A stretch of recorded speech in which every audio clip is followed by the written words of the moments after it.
মাটি ফেটে ভাগ হয়ে যাচ্ছে আফ্রিকা মহাদেশ, তৈরি হচ্ছে নতুন সাগর। কপালে চিন্তার ভাঁজ পড়েছে ইসলামী বিশেষজ্ঞদের। এটাই কি তবে কিয়ামতের আরেকটি আলামত? প্রিয় নবী হযরত মুহাম্মদ সাল্লাল্লাহু আলাইহি ওয়াসাল্লাম সহিহ মুসলিমের হাদিস নম্বর 2877 বলে গিয়েছেন যে কিয়ামতের সময় পৃথিবীর বড় বড় পরিবর্তন এবং ভয়ঙ্কর ঘটনা ঘটবে, যার মধ্যে একটি হলো জমিন ফেটে যাওয়া। তাহলে আমরাই হব পৃথিবীর শেষ জাতি। বৈজ্ঞানিকরা আফ্রিকার এই জমিন দুই ভাগে বিভক্ত হওয়াকে কি বলছে, এই সকল ঘটনা নিয়ে সাজানো হলো আজকের এই ভিডিওটি। এর সাথে আরো কিয়ামতের এমন 5টি বড় আলামত সংঘটিত হয়ে গেছে, সে সম্পর্কেও আপনাদের আজ অবগত করব। তাই প্রিয় দিনী ভাই ও বোনেরা, সাবধান হন আজ থেকেই।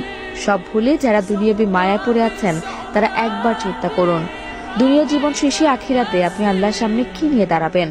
তাই ভিডিওটি সবার কাছে শেয়ার করে দিন এবং সবাইকে আল্লাহর পথে আসার জন্য আহ্বান করুন। তো চলুন ভিডিওটি শুরু করা যাক। প্রিয় দর্শক, আল্লাহ রাসূলের বলে যাওয়া অসংখ্য কথা সাহাবীরা বিভিন্ন হাদিস শরীফের মধ্যে লিপিবদ্ধ করে গেছেন। সে সকল ঘটনার মধ্যে কিয়ামতের কিছু আলামত বলা আছে। এর মধ্যে রাসূল সাল্লাল্লাহু আলাইহি ওয়াসাল্লামের কাছে হাদিসে যা সহিহ মুসলিমের মধ্যে বর্ণিত আছে যে কিয়ামতের পূর্বে ভূপৃষ্ঠের মাটি খণ্ড খণ্ড হয়ে যাবে, যা আমরা বর্তমানে কিছুদিন পরপরই শুনে আসছি। প্রায় দিনই খবর আসে কোন একটি দেশের একটি ভূখণ্ড সেই দেশটির ভূমি ত্যাগ করে মাঝ সমুদ্রের মধ্যে গিয়ে একটি আইল্যান্ডে পরিণত হয়েছে। এছাড়াও কিয়ামতের আরো কিছু বড় বড় আলামত আছে, যেগুলো আমাদের সামনে প্রকট হয়ে গেছে। তার মধ্যে একটি আলামত বা কিয়ামতের সূচনা হলো মহানবী সাল্লাল্লাহু আলাইহি ওয়াসাল্লামের মৃত্যু।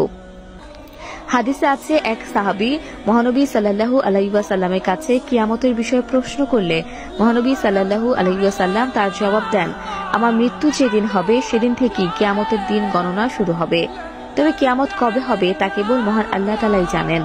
এর পরের আরেকটি হাদিসে মহানবী সাল্লাল্লাহু আলাইহি ওয়াসাল্লাম বলেন, নিয়ামতের পূর্বে খালি পায়ে বেদুইনরা উঁচু উঁচু মাকাম বানানোর প্রতিযোগিতায় নামবে।